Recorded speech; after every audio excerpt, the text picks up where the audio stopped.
आज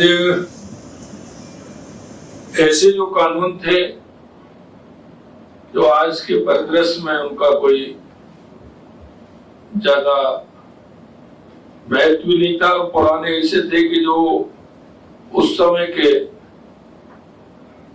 राज के हिसाब से बने थे, प्रजा और उनके बीच सिर्फ प्रजा के लिए था जो कानून थे।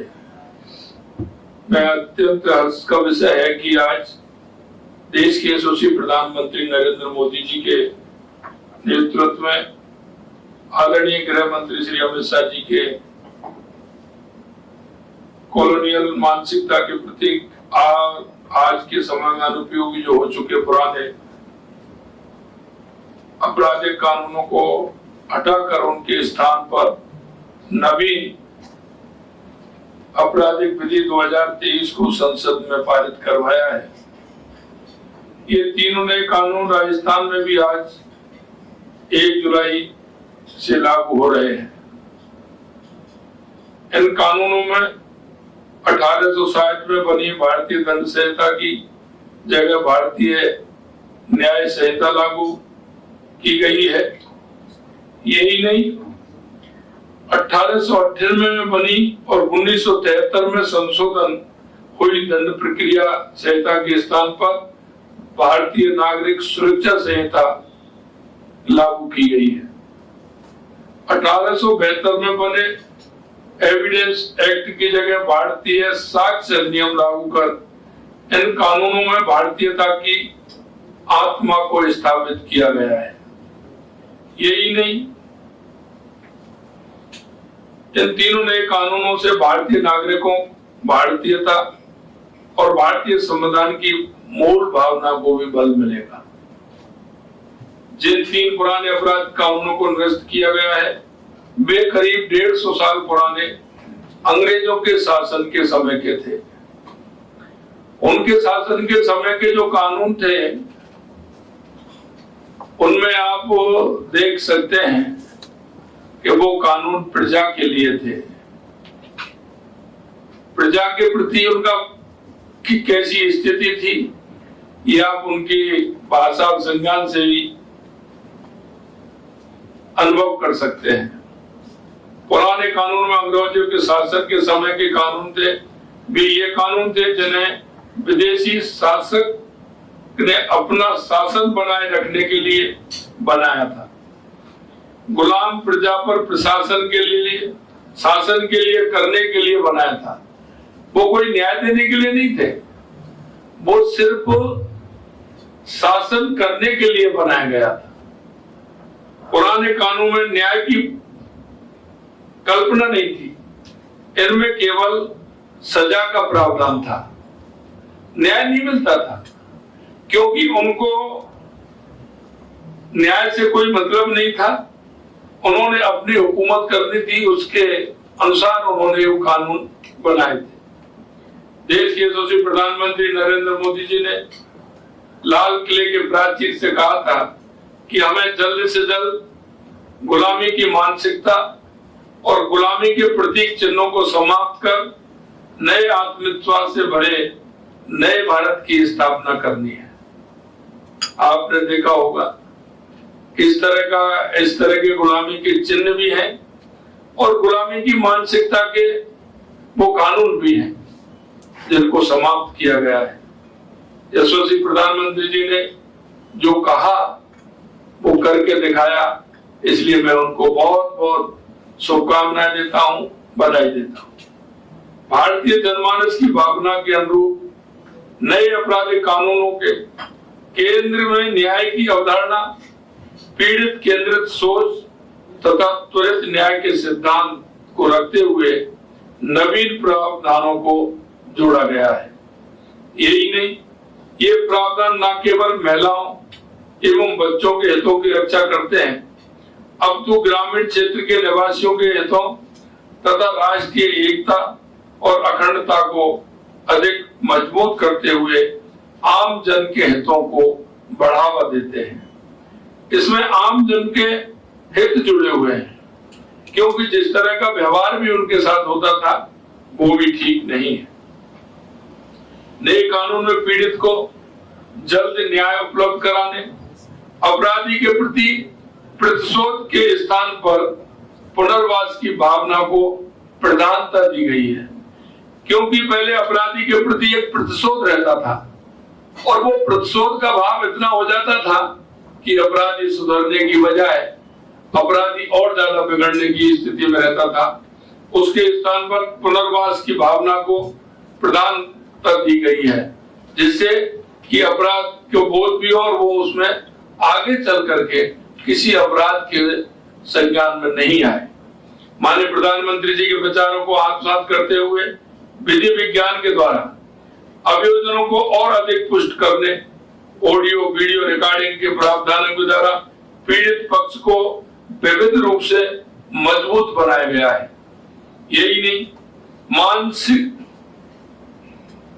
विमंदितों के प्रति संवेदनशील नजरिया रखते हुए बौद्धिक विकलांगता जैसे शब्दों का उपयोग किया गया है। पहली बार के अपराधियों के लिए करुणा के साथ न्याय के सिद्धांत को ध्यान में रखते हुए सहानुभूतिपूर्व रवैया अपनाने का लक्ष्य है। पहले वो जो शब्द उपयोग करते थे वो बौद्धिक विकलांगता जैसे शब्दों का उपयोग करते थे। इसमें करुणा के साथ न्याय के सिद्धांत को ध्यान में रखते हुए सहानुभूति पूर्ण रवैया अपनाने का लक्ष्य है। नए अपराधों को नए आपराधिक कानून में युवाओं के प्रति एक ऐसे भविष्य की कल्पना की गई जहां छोटे मोटे अपराध के लिए दंड के स्थान पर सामुदायिक सेवा को शामिल किया गया है, जिससे उनको एक अपराध छोड़ करके एक अवसर मिले। ये ऐसे व्यक्तियों को प्रायश्चित के तौर पर सामुदायिक सेवा कर समाज की मुख्य धारा में शामिल होने का अवसर प्रदान करेगा। वो इसलिए कि उसको लगेगा कभी कभी जिस तरह से अबोधता के कारण अपराध हो जाते हैं तो उन्हें सुधरने का मौका, उनको ठीक प्रकार से समाज की मुख्य धारा में आने का अवसर भी उनको मिलेगा। अब भारतीय आपराधिक न्याय प्रणाली की धीमी न्याय प्रक्रिया के कारण आलोचना की जाती थी, लेकिन नवीन आपराधिक विधि में त्वरित न्याय को केंद्र में रखते हुए महत्वपूर्ण चरणों को नियत समय सीमा में बांधा गया है। ये सबसे बड़ी बात है, क्योंकि समय पे अगर न्याय नहीं मिलता है तो अपराधी के मन में अपराध बोध तो वो होता है, लेकिन उस जो न्याय पाने वाला है उसके मन में भी कई तरह की शंकाएं आने लगती है। अब पुलिस का उत्तरदायित्व होगा कि वह अपराधी को 90 दिन होने पर उसके मुकदमे की प्रगति से अवगत कराए। इसी प्रकार प्राथमिक जांच को 14 दिन में संपन्न करने, बलात्कार संबंधी मेडिकल रिपोर्ट 7 दिवस में प्रदान करने, न्यायालय द्वारा पहली सुनवाई के 60 दिन में आरोप तय करना और विचारण पूरा होने के 45 दिन में निर्णय दिए जाने के प्रावधान किए गए हैं, जो मील का पत्थर साबित होंगे। वैज्ञानिक अनुसंधान को बढ़ावा देने हेतु गंभीर अपराधों के घटना स्थल के निरीक्षण और साक्ष्य जुटाने हेतु विधि वैज्ञानिकों का उत्तरदायित्व भी सौंपा गया है। ICJS सॉफ्टवेयर एप्लीकेशन के द्वारा पुलिस, अभियोजन विभाग, न्यायपालिका तथा जेल विभाग को एक साथ एक छत के नीचे लाने के प्रावधान किए गए हैं, जिससे पीड़ित को शीघ्र और सुगम न्याय मिल सके। नए कानून में महिलाओं और बच्चों के प्रति संवेदनशीलता रखते हुए बलात्कार के मामलों में विवाहित स्त्री के रूप में उम्र को 15 वर्ष से बढ़ाकर 18 वर्ष किया गया है। इसके अतिरिक्त पॉक्सो अधिनियम के अपराध, एसिड अटैक, गैंग रेप जैसे गंभीर मामलों में अपराधियों के हथकड़ी लगाने के प्रावधान किए गए हैं। नवीन आपराधिक विधि में बोलने की स्वतंत्रता, राष्ट्रीय सुरक्षा के मध्य संतुलन साधा गया है।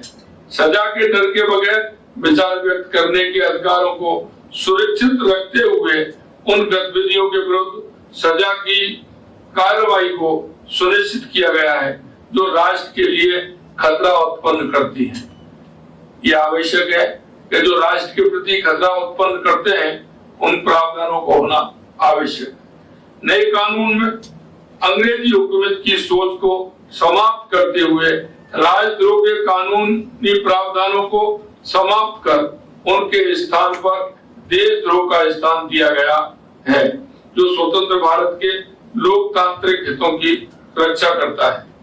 नए आपराधिक कानून में वैश्विक खतरे के रूप में आतंकवाद को रेखांकित करते हुए परिभाषित भी किया गया है। इसके साथ ही आंतरिक सुरक्षा के लिए गंभीर खतरा पैदा करने वाली और संदिग्ध रूप से चलने वाली गैर कानूनी गतिविधियों पर नकेल भी कसी जाएगी।